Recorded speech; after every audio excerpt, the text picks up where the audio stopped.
Pratiti Pathak, time creation coach with Results by Design Coaching, and you are watching the Agliata Show.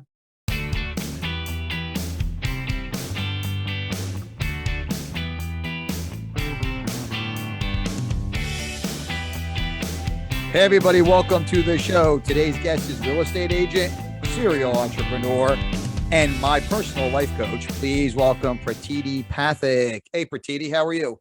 What's going on? If it was Wednesday, I would say, what's up Wednesday? That's what I've been doing, is a what's up Wednesday. That's a good, what's, I mean, we were just having a great conversation, which I don't know if we're going to want to put any of that on the podcast or not, but what is what's up Wednesday? We'll start with that. So you said I'm a real estate agent. I am out here in Chester County. I'm originally from Bucks County. So I do all the areas from Bucks County all the way to Chester County. And in my Keller Williams office, I happen to be the wellness ambassador. So I have combined my wellness ambassador call with my agents and my podcast, which is Unpacking Brain Drama, as a Facebook Live. So now I am doing solo episodes and interviewing my guests on Facebook Live, and I call it What's Up Wednesday, Unpacking Brain Drama. Nice. I tell people to come and get a shot of Prattiti in the middle of their week, in the middle of their morning. See, why you got to say it like that? A dose of Prattiti first thing in the morning. I think everyone needs that. I absolutely agree, preferably in Mexico. I absolutely agree. But at any rate, I will say this, though. You were my life coach. And one thing I wanted to talk to you about was I've known you for a while, probably a few years. Right. Yeah, I would think, right. We've been on the podcast before. We did that goofy PodMax thing when that was around. I loved going to PodMax. I met so many amazing people, such as yourself. Oh, thank you. I like the idea of PodMax. I don't have warm and fuzzies about all the people involved. So we can leave it at that. But I think PodMax itself was pretty good. But there's so many people to interview, and there's so many things that you can do, and there's so many ways that you can network.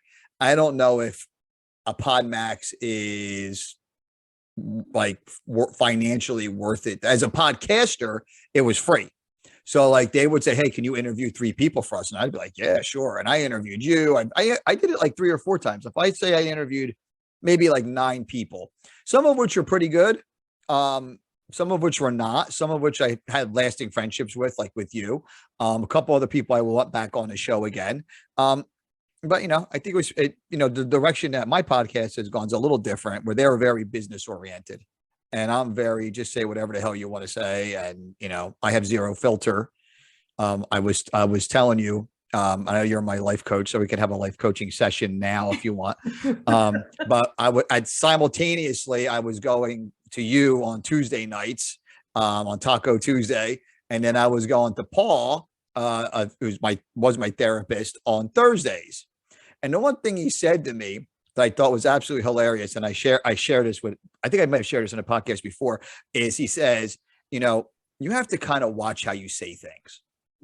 He says, because you say things like, you just say shit, like whatever. Like he goes, you like just, with really no regard. And then just then my phone rang in the middle of the session. And he says, oh, by all means, pick up the phone. So I said, okay. So I pick up the phone. It was one of my contractors. He says, whatever, a couple of things to me, blah, blah, blah, blah, blah. And I said, well, if you weren't such a fat fuck, it would have been really easy for you to carry those tiles up the stairs. And the guy goes, you're right. So I hang up the phone. And Paul goes, you see what I mean? But I may have changed that man's life, because he then, like a couple of weeks later, says, oh man, I've been going to physical therapy. I've been watching what I eat. I've been doing whatever. So maybe if I didn't call him a fat fuck that day, maybe it wouldn't happen. Maybe. But what got you into, you were a contractor before, you were a painting contractor, which I'm dying to paint a house with you. Like, I know you keep on saying, oh, I have bursitis and my ass hurts and whatever. That's all bullshit. Like, I want to paint a house, me and you. I want it. Well, we'll bring a couple of guys, because I'm fucking 52. I'm not interested in painting for a whole day. But I'll paint. Better than you. Come on. Listen, if you cut, I'll roll. We could probably blow that shit out. So what's your journey? So my journey, I like, oh, let's take it all the way back. I originally went to school for criminal justice and psychology. Actually wanted to be a criminal psychologist. And then I just kind of realized I didn't necessarily want to be in that headspace every day. So Sure. I shifted a little bit. I had been always working in offices and managing and doing that kind of general thing. Went to school for medical assistant. It seems like every time I went to go do something, like something dramatic happened in the world. When Right. I went to school for medical assistant, I graduated with honors, and then all of the hospitals got bought up by Allegheny. My sister at the time, she's still my sister, but at that time, at that time, my sister was 19. She's 8 years younger than me, and she was in a really horrific car accident. And, I had left my intern to help take care of her. The job market really wasn't that great. So I ended up not really working in that space. Right. And then I was in the aerospace industry for many years. And then I For know, real? yeah, I started out as an assistant to a first piece inspector. So I was doing that, learned how to do purchasing, and then went to a much bigger company. And I was document control administrator for a company of like 500 plus employees. Wow. I loved it so much. And then 9/11 happened, and like 10 months later, my company closed down and filed Chapter 11. So Wow. at the time, my husband, and at that time, he was my husband. He is no longer my husband. He's my Right. husband Right. now. And he was struggling really, really with some severe anxiety and panic, and was struggling to get to his own job. He owned a few pizza companies, pizza shops, and pizzerias, and Italian restaurants. And he's Italian, so I said, whatever you want to do, I'll help you do it. And he wanted to start a construction company, and I was like, let's do it. I didn't know shit about construction, but I knew business, and I learned how to do brickwork, block work, roofing, siding, windows, doors, trim work, tile, you name it. Nice. So I was kind of like the cut and measure person, and I helped do all the work. I learned how to finish concrete myself. Right. When we divorced, I started my own painting business, and it was an unfortunate time. The market had already started hitting us in 2007, Yeah. 2008, but I knew a lot of people in that space. So I had a lot of builders that, of course, contractors, most of them hate painting. So they were happy to use me exclusively. I started Nice. painting 2009. I lost my son. He's my only child. And that kind of derailed me altogether. And so we'll just kind of stop there. But that was majority of my journey through the first half of my life. I would say like almost the first half. I'm 53 now, so I'm ready for the second half. But what got me into coaching is I went into real estate, was struggling in my own life with my grief, with all the different things I've gone through in my life, childhood issues. Everybody's got their own mommy, daddy issues and relationship stuff. Like it just was an entire lifetime of really not fitting in, feeling like I didn't belong, couldn't do things right, not fitting into my culture. And I just went through like the last 4 years of just so much personal growth and transformation that it was just so amazing how, I don't want to say quickly, but quickly somebody could actually transform their entire life in all the areas of their life if they really took some time to do some inner deep work. So that's when I decided to teach it. When you can always remember certain times in your life, and I had a very, very close relationship with my mother. My mom and I had an extremely good relationship, and my mother was a school teacher, and my mother was never 100% healthy. You know how there's always a little something wrong. So when my brother was born, they ended up keeping her in a hospital, and they ended up she had a blood clot in her leg. And because of the blood clot, I guess it was a good thing. We found this out. She ended up, as they whatever did their checks on her, did whatever they found out while she was in hospital, she ended up having thyroid cancer. Mm. So they removed thyroid cancer. Then time goes on, she's cancer free, everything is great. She's having trouble with walking, she's having trouble with some things, and she was a younger, this is in her 50s. She goes University of Pennsylvania, because if you live in New Jersey, that's where you go if you want to, make sure you're that's probably one of the best hospitals in the world. She ends up getting diagnosed with MS. So then she has MS. She continues to work, she continues to do whatever, so on and so forth. Time goes on, and the joke is always funny. She was eating dinner at my house, and she was eating ribs, and she said, "Man, these things are really killing my stomach. Like they're really, really bothering my stomach." Time goes on, they end up diagnosing her with a form of stomach cancer that's the lining of your stomach. So, and then that ended up being, as time went on, that ended up being her demise. So, you always remember, I was driving home from work and my brother calls me up and he says, "I think this is it." He says, I think mom, she was home with us and everything that she wanted to pass away at home. And, she had beat the odds and we brought her to Fox Chase.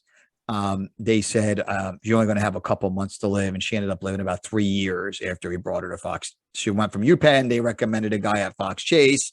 I think she just wanted to prove the guy wrong at the end of the day. And she did. Anyway, she, you know where you are. I can remember the car ride. I was up in Perth Amboy in Middlesex County.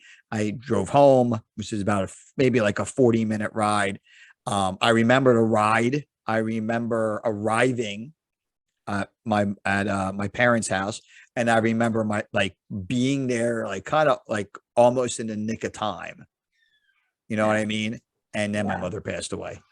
And then I remember vividly everything that happened that night, from the guy coming over from the funeral home. And, I remember things that my father said. And my father was funny. My dad never, ever, ever did anything with money. He would hand my mother his check, and then my mother would in turn give him like $100. An allowance. Right? An allowance. And then he just went about his business. He never spent this money. He had like thousands of dollars in cash because he would just go to work every day and he never spent the money. But my mother was in charge of all of that. And remember my dad, after my mom passed away, we knew it was coming. We were all upset, but when it was coming. And my dad said, who's going to write all the checks now? Like he had no clue. Like he didn't even know what bank they banked at.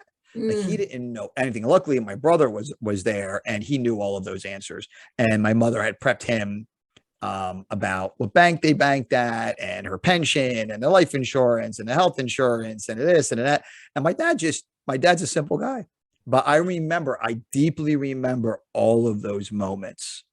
Now, you said your son passed away, and I don't know how much you want to talk about it or how much you want to share with it, but I would assume you remember I can remember what I was wearing that day. Do you know what I mean?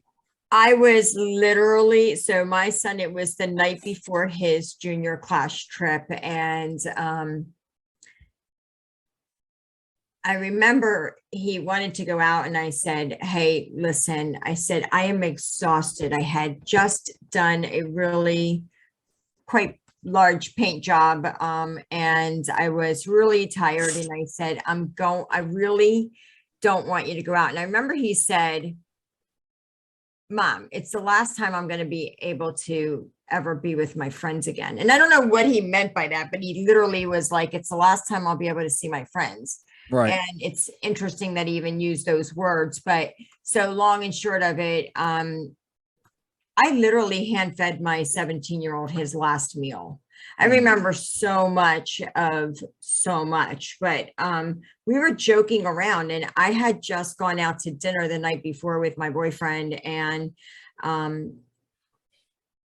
I had done the same thing that I always do is I tried something new and I Mm. only ate half of it and then packed up the other half for Devin. My son's name is Devin to try. And I said, before you go out, I said, first of all, I want you to be in by 10. Normally I would let him out till 11. I said, just call me wherever you are. I'll come and get you. But I said, you have to eat something before you go. Why don't you eat what I brought home for you last night? And I remember him sitting in the kitchen, typical 17-year-old didn't really do anything with it at all other than open it up and start eating it. And I'm like, you didn't even heat it up. Like you're so lazy. You don't even want the microwave to work, And I ended up joking around and saying, do you want me to cut up your chicken? He's like, sure. I'm like, do you want me to feed you too? And he's like, my dad came out and said, you're going to feed him too? I said, I might as well. You fed him until he was 10, spoiling him. So I literally ended up joking around and like doing the airplane, everything and feeding him every last bite. It was just wild. But yes, it was like 9:41 when I got the phone call. I was on the phone with my boyfriend and I said, I'm just a little annoyed because I've texted Devin and I got no response. I called him, like I texted him at 10 of 9. I called him at 9, texted him at 10 after, no response. And that's not like him. So at 9:41, I was like, oh, hold on. This is Devin calling me now. Right. When the sergeant told me everything over the phone, pretty much everything outside of the fact that he hadn't made it, he told me that my son had climbed a high voltage structure, touched a wire by accident, and fell 40 feet at the train station, a local train station, and that he was being taken to the hospital. And so I just yelled down to my father. Thank gosh, I happened to be staying with my father and mother at the time. And I remember my boyfriend saying, please do not drive, let your father drive. And I was just like, there's no way. And I remember leaving the house. I remember walking into the hospital. I do not remember the drive at all. At all. So that's and of course I remember so much, and then there's so much I don't remember. And it was from that moment on, it was pretty much a fog. Don't remember, who was there, who wasn't. Like, after the moments and that time goes by and you start to heal a little bit, how long did that take you? How long were you? I mean, you're going to, obviously my mom was old. Your son was a baby. How long did it take you to feel healed, or to feel like you're on the road to like those steps to being healed? Yeah. I mean, like fucking yesterday. You know what I mean? Yeah. Yeah. I mean, I think it took me over 2 years to just not want to jump off a bridge every day. I was in a lot of dark spaces. I couldn't even imagine my life without him. And I think that, I mean, today I actually coach moms who have lost babies. And I think the hardest part for a parent losing a child is from the moment that you even know you're pregnant or that you're going to have a child. You have children. Devin happens to be my only child, but the children are a part of your future. Yeah. Right. Everything you do from that moment on, like the money you're making is for them and their college and their, wedding or job or whatever. It's for their future, right? Whatever legacy you're leaving behind, it's for them. Whatever money you're making, it's for them. Whatever you're doing, then it's, this self-sacrificing life that we live as a parent, and it's with them in mind. All the decisions we make on food and where we live and, for the school district, for everything is about them. So it's very, very challenging for a bereaved parent to see their own future because their children are now a part of their past and not their future.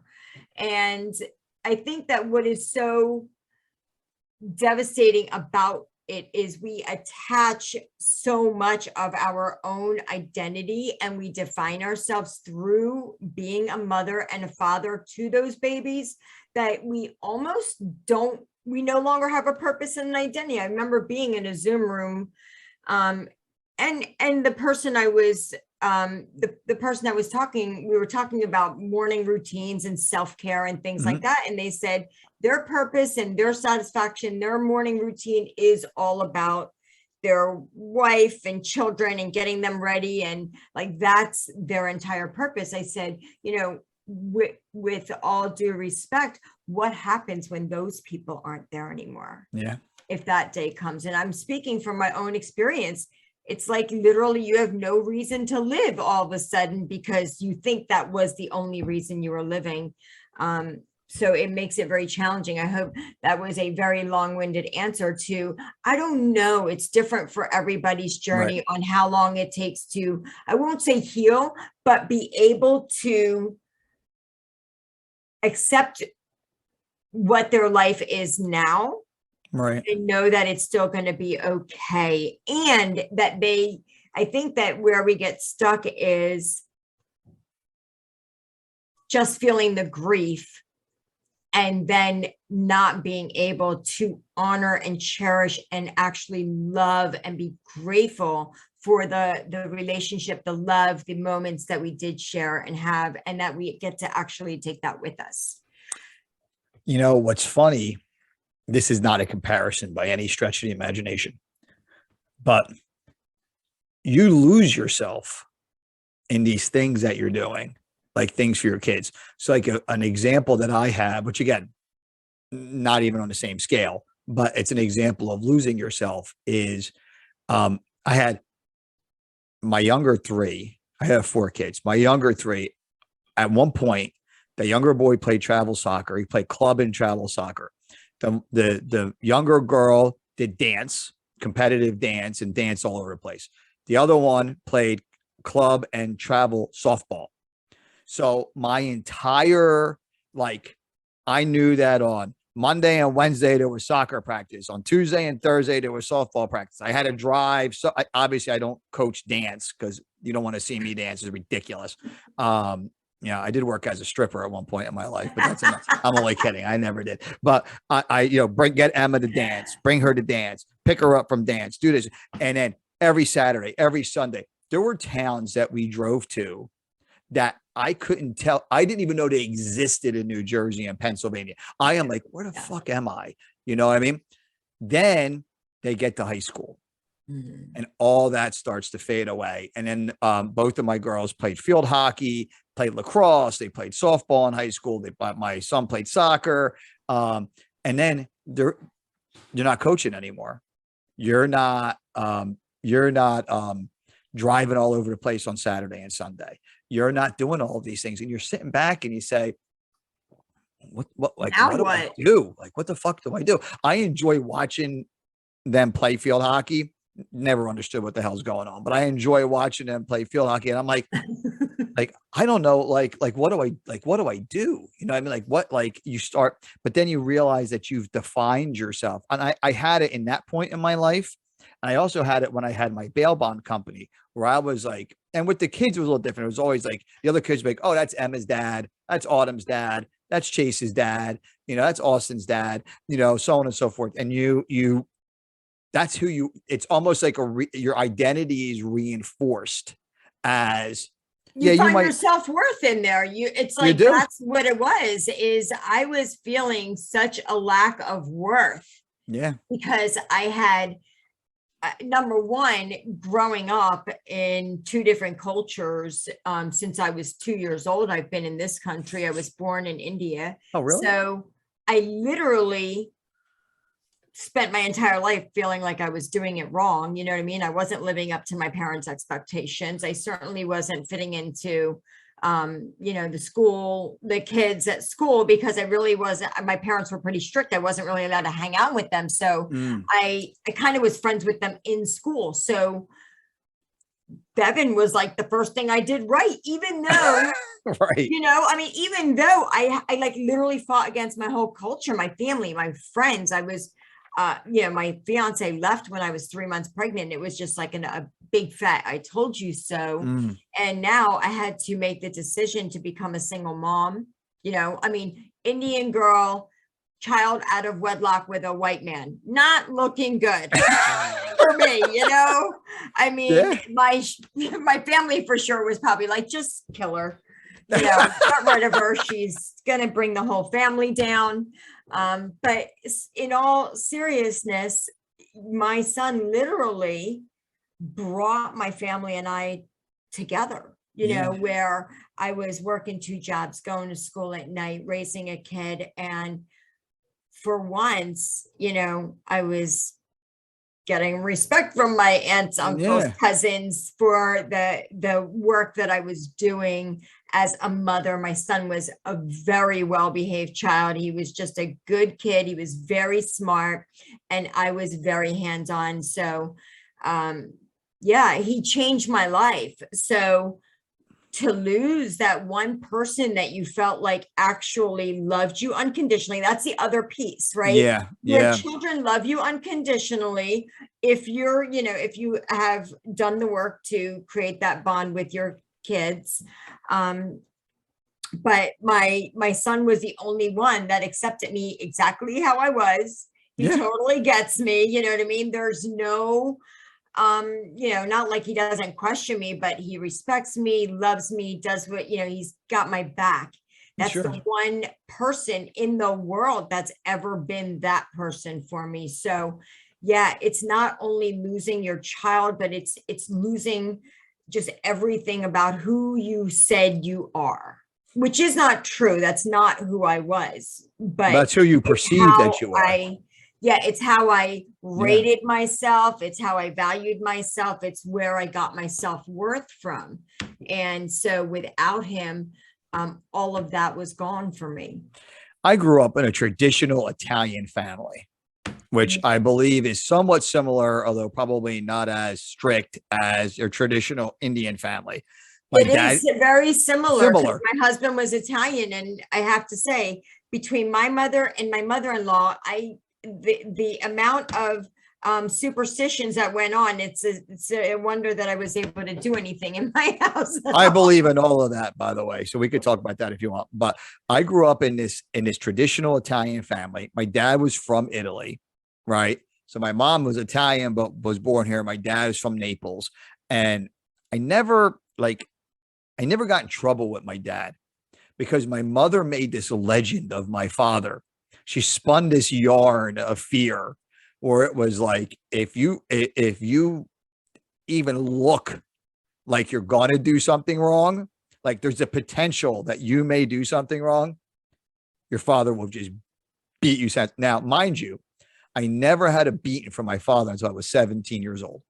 17, it took me to finally get this man to fucking get mad enough to fucking give me a beating. But that was a different story, which we could touch on. That was actually pretty funny. But my mom spun this yarn. She spun this thing to say, you know, listen, your father gets home, homework ain't done, whatever it is, whatever she wanted to be done at that moment. And my mom was a school teacher. My grandparents were home. So like, I was the only kid. Like I would come home and you didn't realize how good you had it until other people came over. I'd come home from school and my grandmother would make me like pork chops with like sauteed vinegar peppers and veal cutlets and all that stuff. And I'd be like, I just want a peanut butter and jelly sandwich, like the American kids, right? And then my friends would come over. I'll never forget my friend Rich Susi and Derek Scheibel. They came over and my grandmother cooked for them too. And they're Of like, course. you're like, this happens every day. I'm They're like, yeah, like, can we come over every day? yeah. To this day, my friend Rich will reach out to me on Facebook or whatever and say, I just had veal cutlet. Taste your nothing ever tastes as good as your grandmother's veal cutlet Oh my that day. goodness. And we're 52 years old, right? So this is crazy. But I was in that, like, that was like tradition. Like I didn't Yeah. bring a normal lunch to school. I brought like Italian food to school. And the other kids will look at me like, dude, you're so lucky. And I'm like, I just want a peanut butter. I do not want a fucking mortadella and provolone. Like I'm like, I just want this. But it wasn't going to happen. But there were these cultural traditions of things that we did that we always did. Like we would go to church. My dad would come home from work on Saturday. He'd take a shower. We'd go to church on Saturday night. Then we go out to dinner. Come hell or high water, that happened. It could be 30 feet of snow. My dad came home from work. He took a shower. We went to church. We went out to dinner. And that was like bonding. It was like a bonding kind of situation. And then there were all of these other, Italian kind of like traditional Italian things. You knew your neighbors. They knew to give you a whack if you needed one. I mean, there was all of these kind of like, you grew up watching like core families, and then you learn how to act because you said, oh, that's how so-and-so is a man. This is how my dad's a man. You know what I mean? Like he's like, and so-and-so, oh, Joe, his dad's a fucking man. Like he goes to work every day. He comes home, he eats dinner, he plays with his kids. Maybe he brings them to baseball practice. Maybe, like we always wanted to go fishing. My dad hated fishing. To this day, that man is not interested in fishing. We still force him to come. But if we wanted to go, my dad would put us in the car.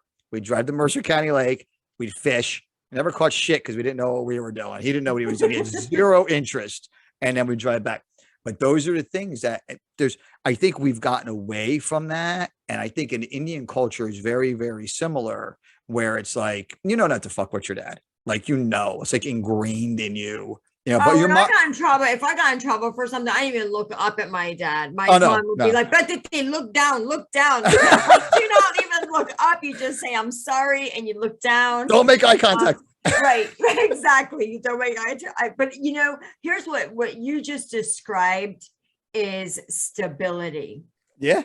Very, very much so. Right. When you said like, no matter what, come hell or high water, we're going to church and we're going to dinner. Yep. And that type of stability is so strong. Yeah. Right. That bond between us and our parents, regardless. I mean, most of us got knocked around as kids, right? I mean, I certainly did. And like you said, it wasn't just us. Our neighbors looked out for us, right? If it would be like, Mr. Pathak, your daughter, like, we already yelled at her. We're just going to send her little ass home now. But exactly, but we looked out for each other. And as you were saying that, it made me think about something, till this day, we lived on a street called Roslyn Drive, and we still had a Roslyn Drive reunion recently. Oh, nice. That's cool. Because we had a bunch of kids that were all of our ages, and it was so much fun. But I remember having like one family that went through a divorce, or it was a single mom with a bunch of kids, and it was just like they were the only ones. Everybody else till this day is still married. The strong family unit of unity and structure is not the norm today, unfortunately, as much as it was. I'm not going to say it's not the norm, but an extended family too. I was just going to say an extended family. Yeah. My aunt and uncle from India lived with us. Sure. They kind of did this thing where they came from India, they would stay with us, and they would go to their daughter's house in California, my cousin, go back to India, come back. My grandparents lived with us. Like everybody lived with us at some point. That's great. And just like you, I just got fed 24 hours a day. Yeah, got to eat. And I could never, and I ended up, imagine being Italian and being gluten intolerant. And I didn't know this until about 2 or 3 years ago. Now, my parents would be like, "You're going to eat that pasta." That's what my dad would say. He's going to be, "You're too skinny." And my grandmother would be like, "Just eat the food, just eat the food." And then you'd be like, Jesus Christ, what I mean? But then being gluten intolerant, like I have to go lay on bed, to be in a bathroom for like 6 hours, but nobody knew, you know what I mean? But no, they only just thought you were a bad Italian, probably. Yeah, you got to eat. Like, how come you're not eating 40 chicken cutlets? Like, what the hell's the matter with you? You know what I mean? Like, I don't understand. But all that stuff in culture, and I think we lose some of that. And I think that, and I'm fascinated with other cultures too. Like I was always very interested how I had a neighbor whose mother would count all the cookies in their house. And she would say, and I don't want to say his name on air because I want to have him on as a guest. He's a dear friend of mine, but she would say, and he knows, if he listens, he knows who it is. She would say, "Okay, you and Ray can have 2 cookies each. And if I come home and ate 3 cookies each, I'm gonna be fucking pissed." Right. Oh, wow. And my house, we would put all the cookies on the table and it'd be like, eat whatever you want. It was a sign of like success. Yes. You know what I mean? And that was like a very important, like a cultural sign of success. And I think Italian people share that. I think Indian people share that. I think Middle Eastern people share that. And it's just this always, if anybody came over, He'd be like, do you want to sit down and eat? Now I did date an Indian girl one time, Mm. one date. And it was One in, date. and it was, Like you ready for literally this? one time. No, you ready? You ready for it? It was in her Yeah. house, in her own house. Oh, That's where we yeah. went I on a was date. going to say, how did you do it? So it was, it's funny because I'm looking at you and I'm thinking like, I dated a hot Indian girl one time. I don't remember her name though at the moment. I'm trying really, really hard to think. And I remember she was like, I want to go on a date and go down. I was like, fine. I was like the safe date. Like I went to 6 proms, you know, it was like ridiculous. It was like, oh, ask Ray. Like he's fucking safe, you know? So this girl says to me, she goes, all right, we're going to go on a date. My dad said it's okay. And I was like, all right. I go, where are we going? She says, we're going to my house. We're going to go on a date in your house. And she goes, do you want to go on a date? And I was like, yeah, her mother or father monitored us the entire time. Yeah. And I'll never forget that. And I thought that it was absolutely hilarious. And that's why, like, when I'm on my kids now, like when I'm on my girls and I'm like, all right, where are you going to be? What time are you going to be home? Where are you going to be at? Who are you going to be with? Who's going to be in the car? Who's driving the car? And I'm crazy about it. But you know what? After doing that for 18 years, I think they got it. Like I never have to say, you know, Autumn, what I have to say the same line, drive carefully and don't be late. And they always say the same line back. I'll do what I want. And I say, okay, that's what they say. And I say, okay, no problem. So their curfew is 12 o'clock.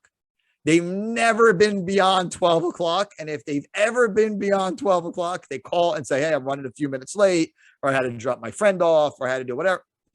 Not a problem. Not a problem. But I never, ever, it's always the same conversations. They drive carefully, blah, blah, blah, not late. I'll do what I want. And they still come home by the time I tell them to come home. Because that's what they're supposed to do. And they've learned that from constant reinforcement. But the other thing that you've done, which you may not even realize that you've done it, is that you've trusted them. Yeah.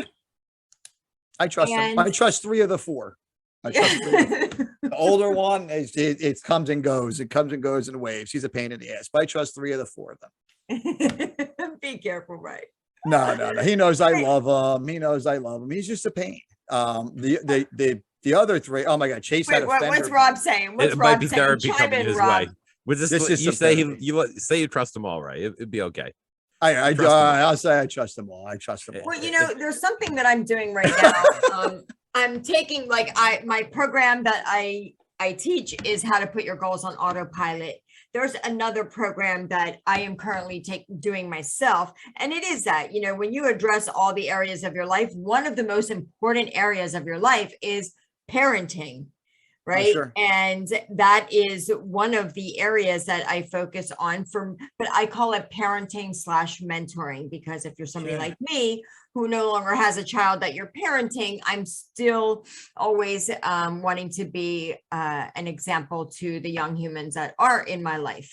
Sure. And one of the best things that the best tools I think we can give our children, which I sure did not do the best job of while I was raising mine, because I just wasn't aware at the time. You know, it was more about like controlling the situation and doing what I told them to do. And I always was trying to set the right examples and always wanted to be an example of what I wanted him to do. Like if I didn't want him to drink soda, there wasn't soda in the house. Sure. You know, so that type of thing. But I think one of the greatest tools that we can give our children is the permission to let them know, like, hey, you are in charge of your own decisions. It's not about what I decide for you or what mommy decides for you, but it is about your decisions, because your decisions are ultimately going to create happiness for you, sadness for you, you know, good times, bad times. It's going to create your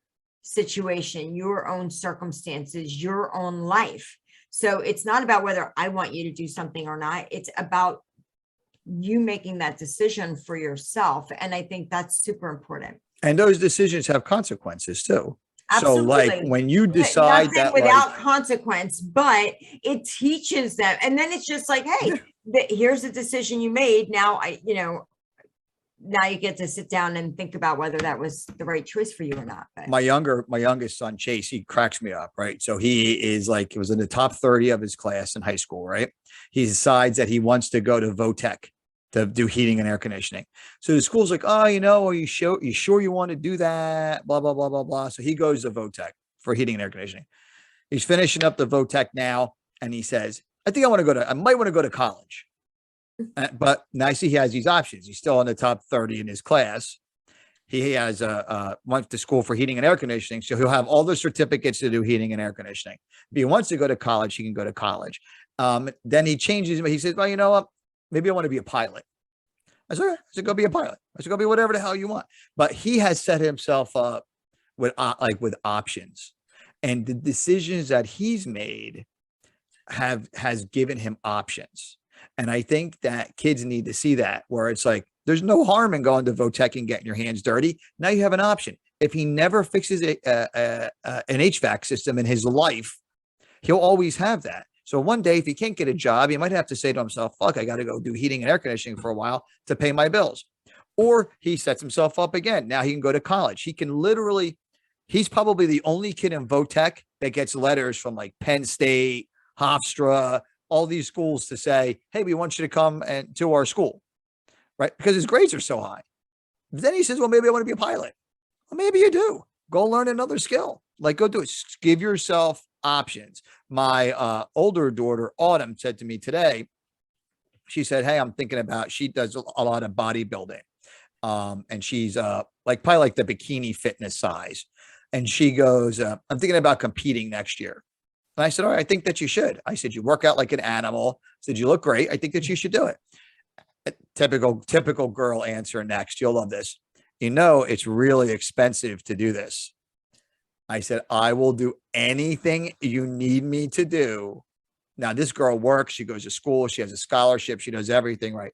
I will do anything you need me to do to help you, because I'm bored and I haven't watched a softball game in 5 years. But I didn't say that. But I said, I will do anything you need me to do to help you, because I want to see you be successful. And I think that that's an important part of parenting and an important part of mentoring. And you said, all right, so you talked about your programs. I'm your coaching client.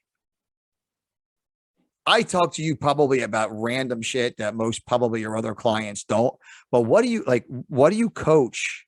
And like, how do you, and you said you have these programs. And again, we're going to talk about Mexico. I don't care. I'm working my way on that. But who do you coach? What do you coach? Like, what do you like? I see now you have results by design. We talked about that for maybe 10 minutes. And then I started telling you about, how I failed as a parent during my sessions and all of that kind of stuff. But that's neither here nor there. I don't think you failed at all. I think the conversations that you have with your children, from what I hear, they're beautiful, right? I used to tell my son all the time, like, you do not, I think right now what's going on is there's, a lot of young humans out there that are confused, right? And it makes sense, because there's already this is the confusing time for them in their lives when they just get done school, where they were just told what to do every 50 minutes of the day.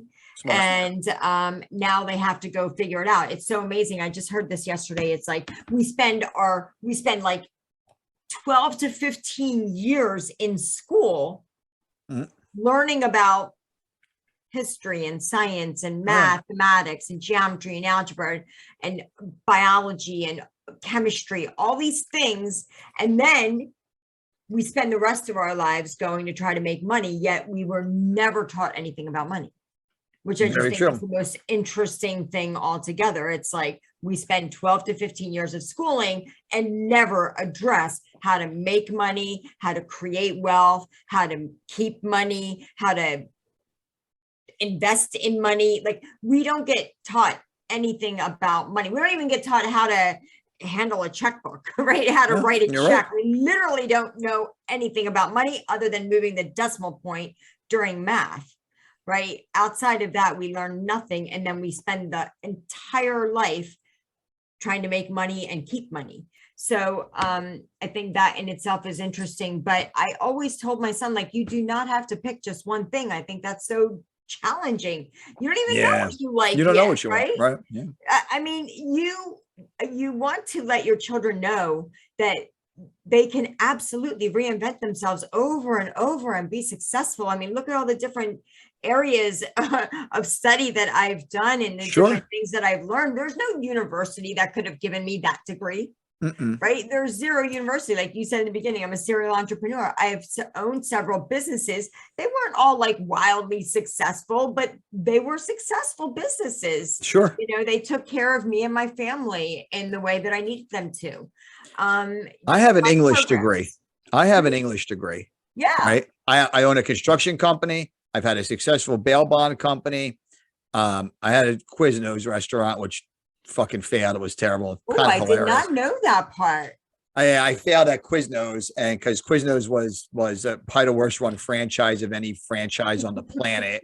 And I never understood the advertising with those rats or mice or whatever they were. I thought that was interesting. We had signed up to do 2 of them. We did 1. We could never turn a profit ever. It always broke even.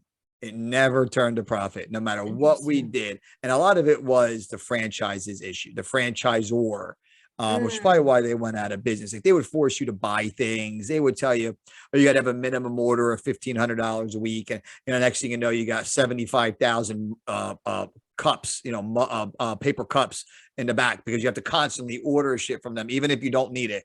And then it was crazy. I mean, like, they would just say, oh, no matter what, every week you have to order $1,500. So you couldn't order perishables, because, like, if you didn't need lettuce, then, it would go bad. So you would find yourself with like thousands of to-go trays and thousands of mugs and paper plates and whatever. And you're like, what the hell? I think the food tasted pretty good.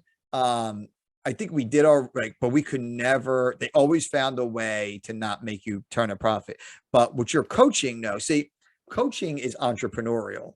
Yes. That's why I'm very interested in it. I'm interested in coaching and teaching, but I'm very interested in why you coach and what you coach, because, like I said, you're a time management coach, and people. I'm a time creation coach. So I'll say this. I work with people one-on-one on a focused area. Like I said, because of the different things that I've gone through in my life, I, for one, never turn away a mom who's lost a baby. Sure. So I have moms who have maybe lost an adult child just a couple years ago, to somebody who has lost a smaller child to an illness. So there's just so many different ways that we lose people. But I have clients who have lost a significant other. So I do work in the space of grief, because I'm very familiar on how debilitating that can be in your life. Sure, and absolutely. I really want to always help anybody in that situation. And I actually charge them less than other one-on-one clients, just because some of them are just ready to jump off a bridge. Yeah. I help people with anxiety, depression, confusion, career choices. That's kind of where you came to me with wanting to reinvent themselves, shift something in their life in some way.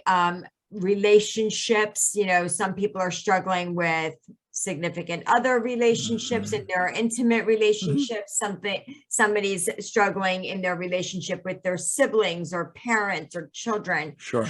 Divorce, all of it, right? So I work with people one-on-one on any focused area. But because I started getting so much different things is when I decided to first make my first program, which is create more time. So I am not a time management coach, though you will learn to be more productive. I do teach how to create more time. So what that means is being more intentional with how you're choosing to spend and invest in your time versus just using it up, spending it, and wasting it, right? Because we use time the same way we use money, right? We either spend it, we waste it, we save it, we invest in it. It either is giving you a return on your investment, or it's not, right? Or it's just gone. And unlike money, you can't make time back, right? The time that I had with my child, I can't make that back. Right. So if I wasn't intentional then, oh, well, it's over now. Yeah. Right? If you aren't being intentional in your relationship, there's a reason why it's not going to where you're telling yourself you wanted to go. So the create more time program was about addressing certain areas of your life. So I had included personal, spiritual, emotional, mental, business, financial, right?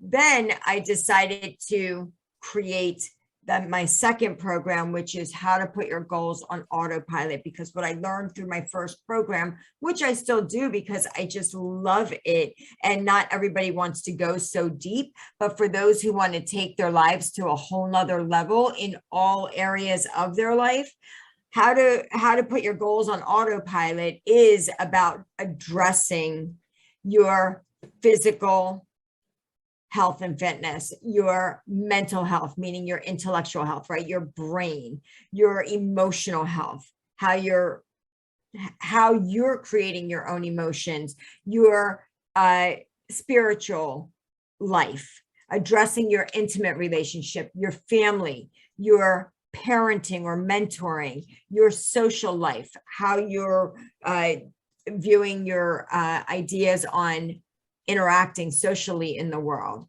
your business, and your financials. So it really addresses everything, but we start with understanding why our brain reacts the way it does when we want to change something. So how your brain is on change, right? It resists itself. So we first address why certain things are going to come up. Then we kind of give our brain a personality. We figure out what are the current autopilot, rinse and repeat habits that we're doing today. What's your everyday normal routine? What is that you're doing every single day in all these different areas of your life? And then what is it you actually want in your life? What are your core values? What do you stand for? What are you in integrity with? And then when you figure that out, we redesign your life that you actually want, the things that you really want to achieve in your life, right? It's not about like waiting for New Year's Eve and deciding that you want to go exercise more, you want to lose weight, or you want to quit smoking or drink less. It's about longevity. It's about a certain quality of physical life, right? It's not just about living to a certain age. It's about being in a pain-free body. It's about going on vacation without taking an extra bag for your prescription pills. It's about being able to play with your grandchildren without your knees giving out. So all of these different things we say we want, but we don't really think about them until we're like 40, 50, 60. And we're like, where do these wrinkles come from? Why do I have diabetes? We tend to think that certain conditions, physical conditions, exist in our family genes. So it's genetic, therefore we're going to happen. Right. Yeah, it's not true. I find myself, and I think this happened when I turned 50, but now really started happening recently, where I'm trying to find myself. And I'm also concerned about running out of time. That's a big, I know it's a midlife crisis situation, and we got a bunch of 350-year-olds on the podcast here talking about this, right? Although you look like you're about 25, but that's neither here nor there. I find myself now where things that I would like, I always have great ideas. And then when the day comes to do the great idea, I'm always like, you know what? Fuck it. So I've committed to myself that I'm not going to do that. So like Rob and I are going down to this rockin' podcast event in Nashville in March.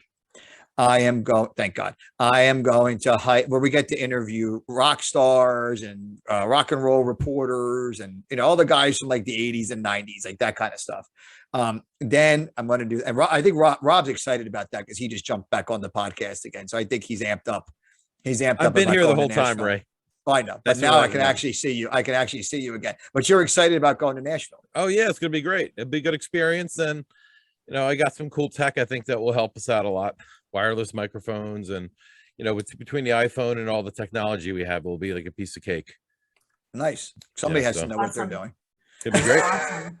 Well, to kind of like touch on you, Rob, and myself, being in their 50s, I think that is a very natural way, a very normal way of thinking, is like, oh, we're gonna run. We're now trying to reevaluate our lives, right? It's like when we're Yep. 30, we're like, oh shit, we need to turn some things around, right? And when we get to Mhm. 50, we're like, oh shit, we really need to turn some things Yeah. around, right? Oh, yeah. That's why they call 50 the new 30, because we kind of have that same aha moment as like, when you're 20 years old, when you're young, you're future focused. You're like, oh, I want to graduate high school, and I want to graduate Yeah. college, or I want to get married, I want to have children. You're thinking about your future.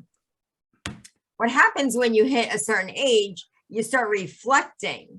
Yeah. And start thinking about what you've done in the past, and now you're feeling like you're at your halfway point, but actually you're feeling like, shit, I only have like 20, 30 years left. Right.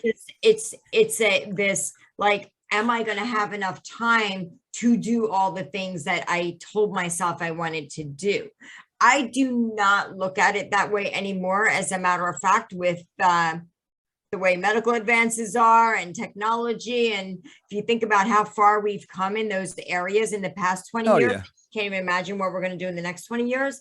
And I don't think there's any reason why we can't live to 100 years old. So as far as I'm concerned, I have learned and experienced and figured out so much stuff. You know how that saying that if I only knew then what I know now? Oh my God. Yeah. I do know now what I wish I would have known then. So Sure. now I can take all of my knowledge, my experience, and go do the next 50 years of my life. This is the year where I want to really like intentionally do things. Got the pod thing. I'm going to see a Formula One race in Miami with my dad. It's going to have like father, son. We're going to go to Miami, do it up in Miami, watch the race, whatever. Both Ferrari fans are both crazy people. I convinced my wife's cousin, Tim, to hike the New Jersey portion of the Appalachian Trail. Wow. So New Jersey has a 72 mile portion of the Appalachian Trail. We do all set, right? Yeah, it's pretty cool. The first thing he said to me was, I don't do bears. So I said, don't worry, I think we'll be fine. I guarantee there's a lot of fucking bears on that Appalachian Trail. Just my own personal thing. But I don't know if we'll do all 72, if we'll do like there's a really, really nice spa kind of thing. Are you actually going to bring firearms? You should, right? I thought about it. I thought about that. Maybe I'll bring some bear spray, or maybe I'll just try not to run into bears. Bear spray. Oh no. Maybe I'll just try not to run into bears. You know what I mean? What is bear spray? Yeah, It's right. Yeah, I'll be like, listen, a bear comes to me, bro, I'm out. I'll be like, yo, peace out, bear. If you could extend your hand 3 feet and spray something, and that's going to take care of it, it's probably toxic waste. The only way that would actually ever work. You're running. Where do you think you're running to? Running and You what? can run right up to it. That It bear works is really all good, but get over it you. 3 inches from his face. No, you can't run from a bear. You have to supposed to like just go into like a crawl, like a fetal position. But I'm Whatever. not worried about these damn bears. I'm hiking that fucking Appalachian Trail. Bring your gun. Bring a gun. Maybe I'll carry a firearm. I'm going to stay what the heck? overnight. I mean, at least a taser, for God's sakes. Oh my gosh, you see me tasering a bear? It'd be fucking nuts. Well, you're talking about spraying a bear. I gotta for come up God's with sake. something. I don't know. I was going to say Jeez, bang some better pots be a and pans blowtorch together. if you're spraying them with something. Bang So- some pot and pan, unless you're washing the dishes when he shows up, will be the only time you have that opportunity. All right, listen, That's guys. insane. We're You not better gonna. rethink the There's whole no spray bear. thing. Listen, we're going to this damn fucking Appalachian Trail hike. I'm me not and saying Tim. don't go. I'm just saying be and- prepared. We're not finding any bears. We're going opposite direction of all bears. So I got that going on, and I got some other things. Like I want to take surfing lessons. Like I've always wanted to learn how to surf. I don't know why, but I've always had that. I'm dying to interview like a big wave surfer, but I've also. Wow. I don't know why. Like, I'm not a big wave surfer. Like, I'll die. Like, I can't fucking but like little waves off the Jersey Shore, that might be cool. You go on a thing. You're like surf guy. I've been going to the gym. Why do you want to interview surfers? Think about what they do. Uh-huh. Think about I think surfers are fucking cool. They're just cool because Because they're hippie-ish or they're hippies. They're one with themselves. I and mean, the we're not thinking ocean. that. I mean, you're not thinking that surfers all look like Keanu Reeves and I was Patrick literally Swayze No. and exactly what was in my I, head. Laird that's exactly Hamilton. like it Breaking doesn't look point. like that. Or you got Pamela Laird Anderson's Hamilton. ex-husband or boyfriend. No, I who's was like a famous totally surfer. thinking Breaking Point. So you were thinking that. I was thinking Point Break. Point Break. Point Break. Point I Break. like Laird Hamilton. I think he's cool. I think he's a fucking beast for somebody who's our age. You know, he goes, you know, the Aerodyne bike, you know, the bike that you with the fan in it. He puts it in the sauna and he drives the bike in the sauna. And the Interesting. bike gets so hot that he's got to wear oven mitts to Oh drive my the bike. goodness. That is badass. So this is a guy That's that so extreme. it's thank you. I'm not extreme. I'm extreme for certain things, but like these guys, they're like one with the ocean. Then they'll go on these big 20-foot waves or 30-foot waves or whatever the hell they are. And they'll stop everything they're doing in their life to do that. And that's the part that really fascinates me. Them and rock climbers, they'll stop everything that they're doing. Did you ever see that movie? I think it was called Solo, or it was called, it was about this guy, Alex Honnold, who climbed some Free mountain solo. somewhere. Free solo. No ropes, no nothing. And the camera crew followed him around for a year. He was training. He was doing other climbs. He was doing this. He was doing that. And just one day he woke up and he said to the camera guy, "Today's the day." So he was either at one where if he fell off the mountain and died, that he was okay with that, right? Or he knew that today was going to be the day that he was going to be able to be successful and do it. And I'm which one fascinated by happened? it. Oh, he was successful. He's great. He Oh. was on Joe Rogan. He's fucking awesome. But those guys that are ultimate risk takers like that, and yes, there's some calculation to it, but it's like they'll stop everything that they're doing to catch the perfect wave. They know that I'm going to go to Nazaré off the coast of Portugal and I'm going to catch this 80-foot wave. And this is when those waves happen. And I don't care what else is going on in my life. I'm going to go there and I'm going. And I'm not going to lie to you. I've never even touched a surfboard. I know nothing. I like to do that. And I want to interview an auto racer because again, it's another thing where it's like, it's controlled chaos. It's like the need for speed. You see these guys, they drive 200 miles an hour. They do this, they do that. It's controlled. It's like an adrenaline rush that has some control to it, but I don't think they could live without it. And that's what I think is so fascinating. And there's so many things like that, right? That extreme adrenaline. It's like the person who jumps out of airplanes or bungee jumps or. Yeah. See, I like having some control. So like for me, I like to drive fast. So I could drive a race car and drive fast. I thought about doing like a race car experience in the Poconos. I thought about doing something like that. I'd be good with that. I'm not good when it is someone else that's in control of it. So an example would be like a Ferris wheel. I hate all rides from the Ferris wheel to the roller coaster. I hate them all, every single one of them, because I feel as though I'm not in control. Like I didn't put that bolt in over there, or it's like jumping out of an airplane. You're not driving. I'm not driving the car. You're not driving it.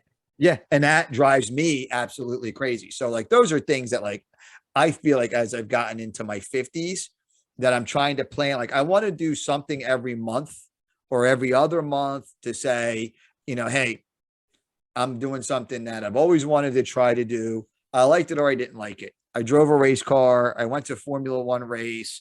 I want to try to surf on it with a surfboard or even a small surfboard, whatever, just to say that I did it.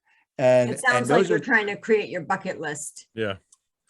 Well, Ray, my kids actually got me. Your daughter's getting her laundry now, actually. Oh, it's your laundry. Oh, your daughter's bringing up your laundry. Oh, how nice is she? I can't. How nice is she? Oh, I'm doing hers. That's why. Oh, how nice is that? You guys are great. You guys, I usually just yell from the basement. So listen, my kids got me one year for Christmas got me a little Lamborghini, and they got me at Englishtown Racetrack. They had a deal where you could drive a Lamborghini or Ferrari. Oh, cool. So one of them that I did was the Lamborghini. I didn't fit in it with the helmet. I barely even fit, being 6'2" with the helmet Wait, inside how of tall are you?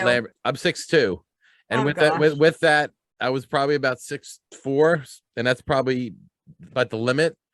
But so they put you in the Aston Martin first, the James Bond car. It's supposed to be like Love an it. Aston Martin. It's supposed to be, it's a good car, whatever. So it's a road course. So it's about a half-mile road course, I believe.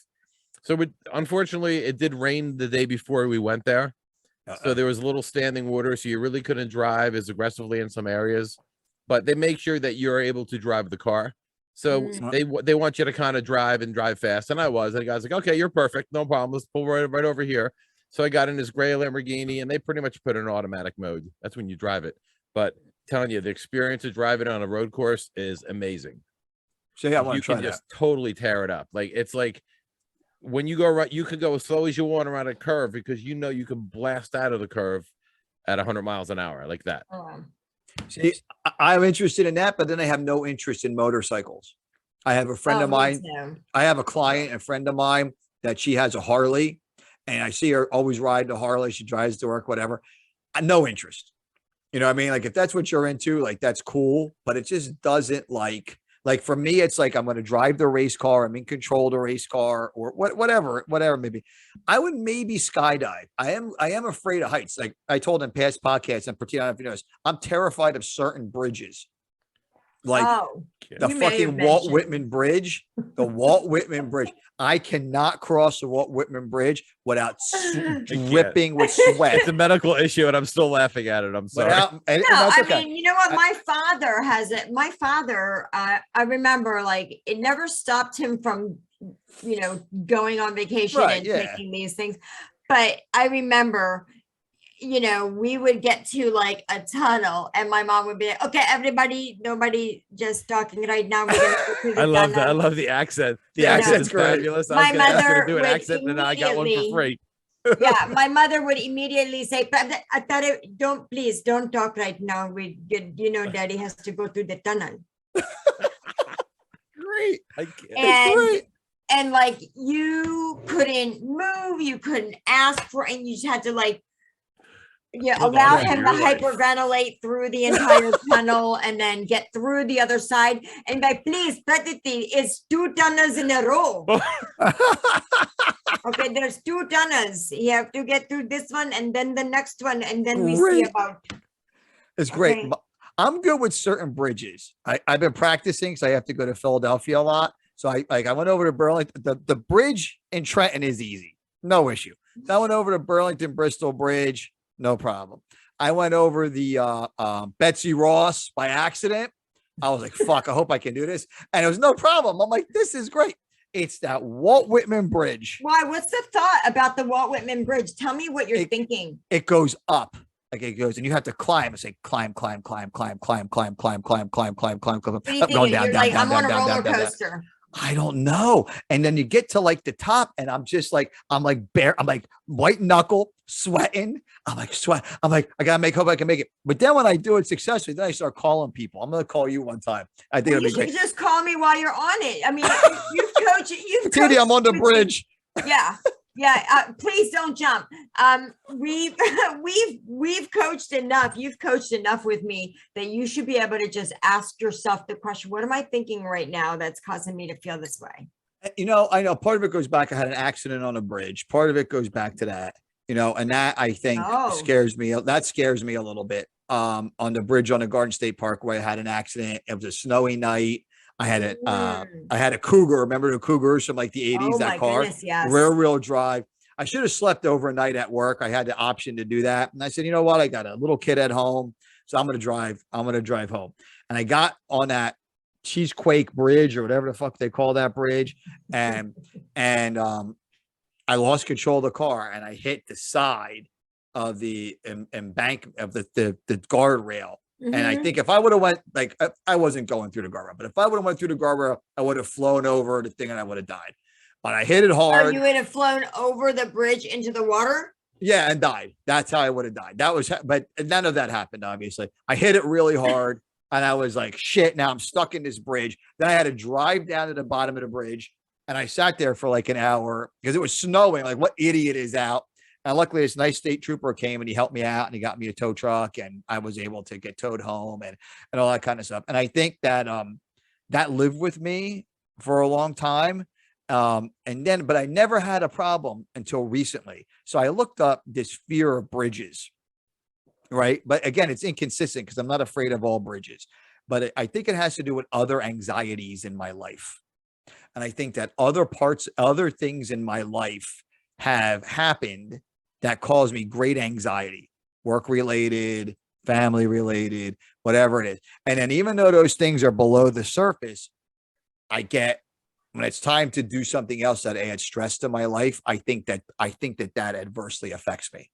Yeah. Well, You know I what I mean, anxiety is one of those things that it's not, you don't just have it in one area of your life. It affects you in a lot of areas of your life because it's this, anxiety, if you break it all the way down, it's like worry, right? It's I'm worried about something, it's stress that's built up. But when you're worried about something, there's a thought that you're having that something may go wrong, right? Right. Pretty much that's the program that's kind of running on our brain anyway. It's like the software that we have for our brain. It's something's gone wrong. And that's just us evolved properly. But anxiety and panic start coming from when it's like this irrational, nonstop, constant thought that something is going to go wrong. And it's the anticipation of it. It's not that it actually ever happens. And I'm not flying off the Walt Whitman Bridge on a sunny day on Tuesday, driving to Philadelphia. It's not happening. And I know that it's not happening, but sometimes, but the other bridges, like the Betsy Ross Bridge, I really think it's that climb. I think that affects me. So well, it's actually what's happening is, if I may, just for a moment. Of course. Yeah, please. It is exactly what this program is all about uncovering is we're not just living an autopilot life with the actions being habits, right? You think like, oh, I have a habit to come home from work and get a beer. That's an action. Anxiety comes from the practiced thought. The habit is the thought. Every time I go over this bridge, this is the automatic thought that I have. Sure. So it automatically, it's not that you don't understand intellectually that nothing's going to happen to you, right? It's not like my ex-husband, he couldn't drive for further than like 10 minutes away from the house by himself. It's not because he thought if I pass this light, I'm going to die. Intellectually, he knows nothing's going to happen. But it's when you're not processing that emotion and understanding where it's coming from and then allowing yourself some love and compassion and grace through it and not beating yourself like, why am I so stupid? There's no big, like, what's the big deal? Like, this is so dumb. That's not helpful. Just understanding it. Maybe you should go to Mexico and take my program. Like, what a great segue of me trying to horn my way into your Mexico trip. What a great segue. Let's talk about this. So you teach your class and not only online where somebody can sign up and be coached by you, but now you're giving, you're doing it, what, trips, getaways? Yeah. Where you and I are going to teach. What? Never mind. I said, where you and I are going to teach on your trips to Mexico. Anyway, go ahead. Oh my gosh. Well, it's evolved really beautifully. This company where it's like, I started out doing one-on-ones, had the time to create more time, decided to start doing workshops actually for companies and their staff. So that just happened by chance. I happened to be out to lunch on a business lunch and we were talking about some of their staff and it was an executive director and he was just talking about different things that his staff could improve on, different productivity, blah, blah, blah. And he was talking about a specific employee or two. And I said, you might have to pay for me to coach them.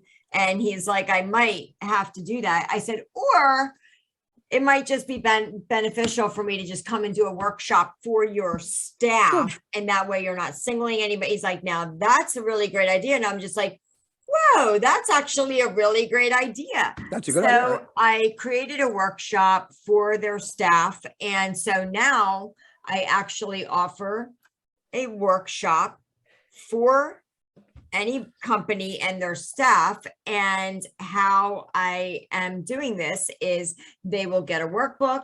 They get tools to implement right there and then on being able to create more time and be more intentional in their entire life. So they get like a small segment of it.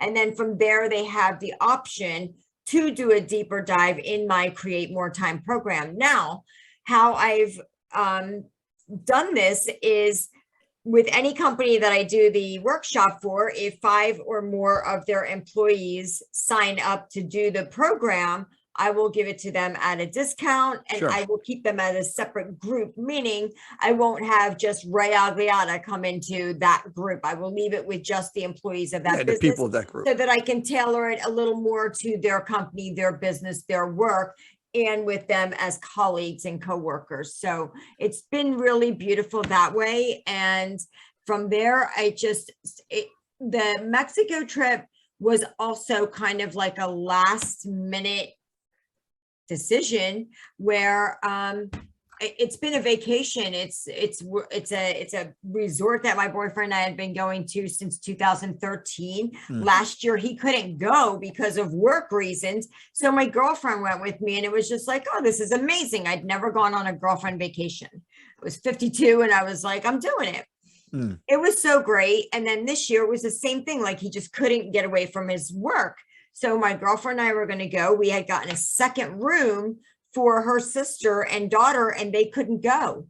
And last minute, instead of canceling the room, I'm like, no, you know what? I'm going to offer it to, 3 to 5 people to do my 8-week new program, How to Put Your Goals on Autopilot, as a 4-day intensive. And it was freaking awesome.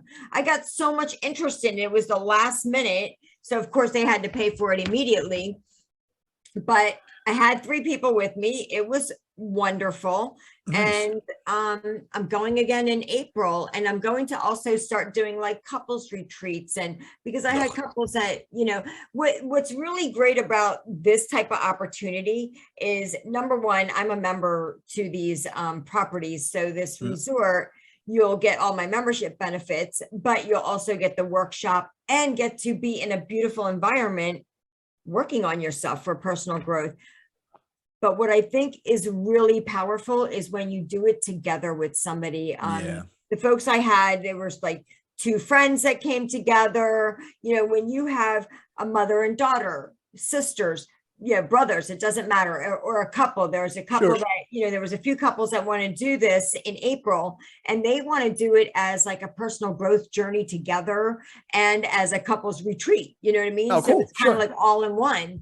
And I think that it is so much better to do it with somebody, because if you think about going to like an event, right, it can be very motivating and positive, but then you come back to your own life where everybody in your life at home, nobody heard what you just got to hear. So you're all amped up, but then you come back and nobody else around you is. Whereas if you're doing it together with somebody, an adult child or your significant, whatever, then you get to come back and kind of still be accountability buddies for each other. What's your goal with attendance in April? You had 3 people in the last one. Is your goal to try to get 6 people to go? Do you have how are you trying to grow? Go with a group of 10, and I just happened to connect recently with a gal who has a pretty large network, but she has a group that she would like to send that information to. So I may end up with 20 people. So it's not limited, That's awesome. That sounds like a lot of fun. And you get all the amenities of where you're at. I've always wanted to go. So this is one of my other goals. I wanted to go on one of these, and Rob's going to laugh when he hears that too, because I recently got high with Mike Tyson. So now I'm like did you hear that story? Ever tell you a story? No. I'll tell you a story. But I want to go on one of these retreats where you do like, you do shrooms or you do DMT or one of these things, and like Like an ayahuasca thing, or oh, that's it, ayahuasca. Would you ever do that? I have not done it. My girlfriend just recently did it. She said it was really awesome. Would you ever do it though? I would look more into it. I don't know enough about it to say yes or no, but I don't either. But I think one thing I know. just did do, it's not the ayahuasca, but one thing I did do is I've been attending roundtable talks with an EMDR therapist in Canada. I love him. His name is Rob Gregor. He was just on my podcast. Actually, we did a part 1 and part 2 before and after I got back from Mexico. What's an EMDR therapist? So an EMDR therapist is the electromagnetic, the rapid eye movement. Okay. So it's literally where you're taking my program on steroids. So nice. I am helping you and teaching you how to unwire and rewire your brain when you're changing habits, right? Or incorporating new habits in. EMDR does it in a moment, right? It's using that rapid eye movement to unwire maybe a traumatic moment that you had in life. And I think that originally we used EMDR therapy for post-traumatic stress, right? PTSD. Right. And I think over time, what we've learned is in all areas of social work, psychology, psychiatry, and counseling is it's not just the big T's, it's not just the big traumas that affect you in your life. Yeah. For so many of us, we haven't been raped or attacked or something tragic has happened. Not everybody has gone through significant loss and that kind of thing. Yeah. But it's the smaller traumas, right? Maybe you lost your job that you've been at. Maybe your marriage has failed.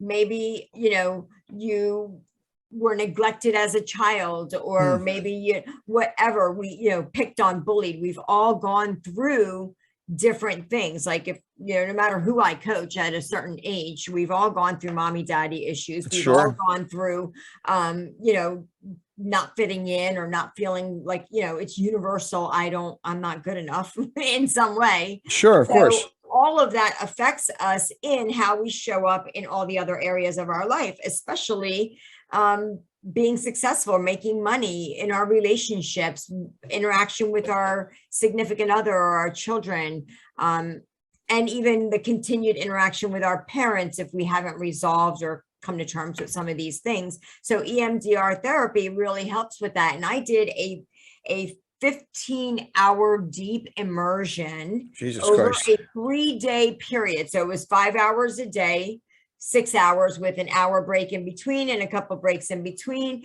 where I was able to really get through pretty much everything that's ever gone on in my life, where I was just like, they didn't have to be like huge things, but what I learned was uncovering one thing and recognizing what you were making that mean all that time and what you actually intellectually understood, and then processing that emotion, was able to release it and release it for good. Right. So like that anxiety, huge for that, right? You can do, and so I actually did that 15-hour immersion, the 3-day weekend. And I did it. I worked on every aspect of my life, from childhood all the way to relationships and becoming a single mom, all of it.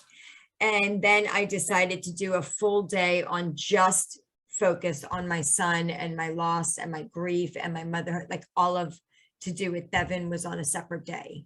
So it was amazing. And I am just a huge proponent for anything that anybody wants to do to up-level their life and just have their own personal growth journey, because that is the reason you're here as a human. Like that is the purpose, to evolve to the best and highest version of yourself. How well put. That is absolutely right. That's amazing, because when you don't continue to develop and you sit stagnant, that's when things start to go bad. So like I always say that men are easy. we need some type of purpose, right? So we have to do something. We have to be like, move the couch from one end of the room to the other. Then you have to be praised for moving the couch. So you have to then say, no one on the planet. Good job. Exactly. Because really women are in control of everything. They just don't always realize it. You have to say that no one could move a couch like you just moved that couch. You are the best at moving couches of anybody on the planet. So you need to have that. And then you need to have some peace, which is sometimes very difficult. And I think a lot of people struggle with that. We have to have, you have to meditate. You have to have peace in your life. You have to come home to a peaceful house. You have to do those kind of things. And you have to do something that's hard. So you have to do something. You have to go to the gym, or you have to hike the Appalachian Trail, or you have to do something that's difficult. And if you can do those things, then you will up level. You will, like you just said, you will go to the next level in your life. I'm going to finish here. I'm going to go home. I'm going to eat a banana, maybe a little snack, or I might get hyped up on, I've been getting hyped up on these candies here that Rob gave me, the Smarties. I've been eating them the whole show. Last time I almost had a sugar coma the last time. Then I'm going to go to the gym because I have to do something. I have to do something difficult. You know what I mean? But then when I'm done with that, I feel so much better. I mean, in December, I weighed 136 pounds. I was stressed. I was in a really, really bad spot. And then on New Year's Day, I was doing an electrical wiring in somebody's house. And I said, why the fuck am I doing this? And the people were lovely people. They're friends of mine. Everything was wonderful. I said, I need to make a change. And so I started working on changing me and started wanting to do these things. Now I weigh 165 pounds. And that's what I wanted to do. You know what I mean? And I go to the gym and I feel great. And sometimes my back hurts and I got to go to physical therapy or whatever, because I'm fucking old. But I feel good though. And those are important things. So men need to do, and I'm a proponent of men's health. Men need to do things that are hard, and of course, sex every night doesn't hurt the relationship at all either, but just putting that out there. But what is important though, are these like praise, purpose, doing something that's difficult, creating that challenge. I think some women are like that too. I think some women are different. I think some women have different goals. Not every man needs to do something hard, and some guys just can't. But they maybe. And what you just define as hard, okay? Right. What you're defining as hard is like physically intensive, right? Yeah. Labor. But Sure. In the end, you just have to take a look at all the areas of your life and do a little bit of a deep dive and ask yourself some really powerful questions, because I think the power of questions is the most powerful thing we can do. We do ask ourselves questions all day long. Usually they're just really shitty questions, right? We're like, why am I dumb? Why can't I get this right? Why do I hate my job? Why does my boss not like me? Why can't I lose this weight? And your brain will give you an answer, right? Your brain will be like, well, because you're just an idiot. You never pay attention. You don't care enough. All these answers. But if you ask your brain the right questions, it will give you really great answers. So I like to look at my brain like it's Google. Number one, I feel like I have a software in my brain. And unless I intentionally update the software regularly, then I'm still running on this old software that's no longer serving me, if that makes any sense. And also, your brain's like Google. Ask it anything. It will come up with an answer, unless you block yourself with, I don't know. Right. But if you say, how can I love my significant other and enjoy my time with them? Your brain will give you an answer. How can I see the values in my partner? How can I communicate with my children without, bossing them around? Or just ask yourself better questions, because your brain will absolutely give you an answer. And it will come from your own creativity. Like, I have people write letters to their future self because nobody Yeah. is going to have more wisdom about you and your life and your future and what you're capable of other than you. You are absolutely right. So if people want to find you, sign up for your courses, do a one-on-one training, which I'm excited that I will be continuing to do that with you. How can one find you? So, of course, I am all over the social medias. I'm on YouTube. I have resultsbydesigncoaching.com. Prattiti gets results at gmail.com. You can find me on Facebook. You can find me on LinkedIn, Instagram, YouTube. And Wednesday's the day to see you live every Wednesday. Wednesday is a What's Up Wednesday, Unpacking Brain Drama. That is my podcast. And it is where we talk about all of the different obstacles that we think are blocking our path, but really obstacles are the path, right? We have to grow through what we go through, and everything that happens exactly the way it was supposed to. And how you know that? It's because Byron Katie let us know, because that's how it happened. Right. And to argue with the past, we can argue with the past, but we will lose only 100% of the time.